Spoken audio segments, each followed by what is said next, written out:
continent. Certains disent par la lutte armée, d'autres disent par ceci ou cela. Mais les États-Unis d'Amérique, la fédération indienne, la fédération brésilienne, vous croyez que le président Barack Obama ose donner des instructions à l'État de Texas? Il ne peut pas. L'État de Texas est un État souverain à l'intérieur d'une fédération. Ils ont leur constitution. Ils ont accepté de mutualiser avec le reste de l'Amérique un certain nombre de domaines de compétences. Terminé. Obama n'ose pas toucher aux lois internes de l'État de Texas. Les Mormons dans l'Utah, ils ont leur système de gouvernance. New York est l'État libéral, Californie ultra-libéral. Des États conservateurs, des États qui n'ont rien à voir dans leur philosophie, vivent ensemble et gagnent ensemble au plan économique et constituent la Fédération des États-Unis d'Amérique.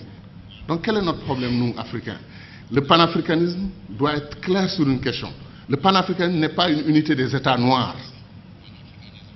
Un Cheikh Anta montrait que les Arabes, 3 Arabes sur 5 sont des Africains aujourd'hui. L'héritage du peuple arabe doit être réclamé par l'Afrique plus que tout autre continent. Donc de ce point de vue, l'unité arabo-africaine devrait être une réalité en Afrique. Les États-Unis d'Afrique devaient concerner tout le continent africain.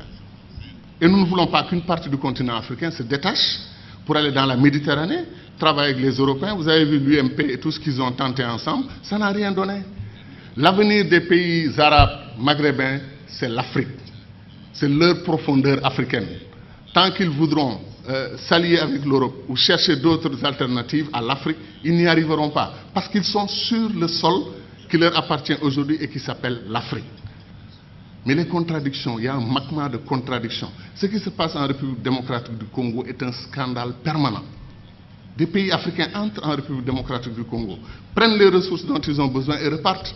Quand les Belges ou les Français ou les Américains ou les Chinois le font, nous crions. Mais quand des Africains le font, on appelle à des négociations, etc., etc. Il y a des injustices que des Africains commettent sur d'autres Africains. Qu'est-ce qui nous empêche de faire les ponts sur le fleuve Rosso entre le Sénégal et la Mauritanie? Qu'est-ce qui nous empêche de faire le pont sur le fleuve Gambie pour donner une continuité territoriale au Sénégal, régler le problème de la Casamance?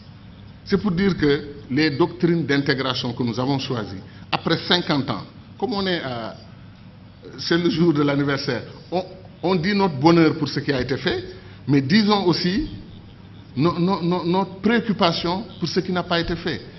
Kourouma, depuis 1958, dit que le barrage de Dinga au Congo peut donner de l'électricité à toute l'Afrique, régler le problème de l'énergie. L'Afrique pourra même exporter de l'énergie. On n'a pas commencé 1 centimètre du barrage de Dinga. On nous dit que le barrage de Swapiti en Guinée peut donner de l'énergie à toute l'Afrique de l'Ouest. Où en est le projet? C'est-à-dire des choses simples qu'on pouvait faire et qu'on n'arrive pas encore à faire. Pour aller en Afrique centrale, moi, je fais 4 jours. 1 jour de voyage, 1 ou 2 jours pour régler les affaires que je veux faire là-bas. Après, c'est la bataille pour le retour. La dernière fois, je suis allé à Douala. Air Sénégal a annulé son vol. Je suis resté 6 heures à l'aéroport. Et après, on m'a dit que non, Air Sénégal n'a pas tout à fait annulé. Ils arrivent. On prend 2 avions et on dit qu'on a une compagnie aérienne. 2 avions, ou 2 avions et demi, parce qu'après on a un petit dash qui tourne, les hélices, etc. Qu'est-ce qui nous empêche de mutualiser? Air Afrique a été une très belle expérience panafricaine. Depuis qu'on l'a perdu, il n'y a rien. Comme disait l'autre, on fait de la compétition ruineuse entre nous. Un pays africain accepte, refuse de prendre votre offre pour exploiter son pétrole, votre offre de 10%, il refuse. Vous traversez la frontière, un autre pays africain vous ouvre les bras, venez prendre. Pourquoi nous faisons des choses comme ça? Donc ce que nous disons, ce n'est pas de la théorie. Contrairement à le sentiment de certains amis dans la salle qui ont pensé que nous, on voulait faire un saut, un puissant saut vers le passé. Non, on veut faire un saut vers l'avenir. On veut accélérer l'histoire de ce continent parce qu'on peut le faire. Tout est à volonté d'hommes. C'est les hommes et les femmes qui décident. Et nos dirigeants doivent entendre notre voix. C'est pour cela que les panafricanistes doivent se lever. Ils doivent s'organiser politiquement. Il y a des Africains panafricanistes qui votent pour des dirigeants anti-panafricanistes, qui ne veulent pas l'unité de l'Afrique. Ça n'a pas de sens. Je pense que les panafricanistes doivent être debout et faire entendre leur voix. Et je termine en disant encore une fois que moi je crois en l'Afrique, et je sais que ceux qui sont dans cette salle croient en l'Afrique. Ce qui me désole le plus, c'est que si on faisait un concours de ceux qui aiment l'Afrique, qui croient au potentiel de l'Afrique, il y a des chances que les Chinois, les Américains, les Brésiliens viennent avant nous autres Africains. Parce que ces gens connaissent. Ils savent ce qui se passe en Afrique.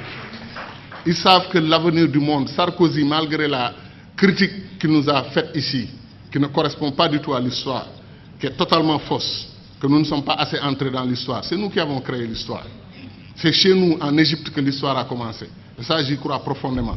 Pendant, comme disait Charantega, eux, l'Europe, ils étaient dans la barbarie. Mais Sarkozy, qu'est-ce qu'il a dit? L'avenir du monde se joue en Afrique. Il est important de nouer des alliances avec les Africains dès maintenant. Bien qu'il ne l'ait pas fait côté immigration. Mais je veux dire que c'est ça.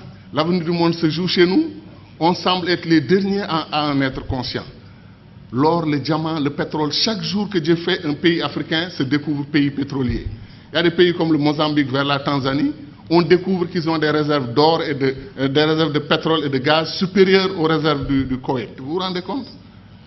L'Afrique est un don de Dieu. Est-ce que les Africains en sont conscients? C'est ça la question. Merci.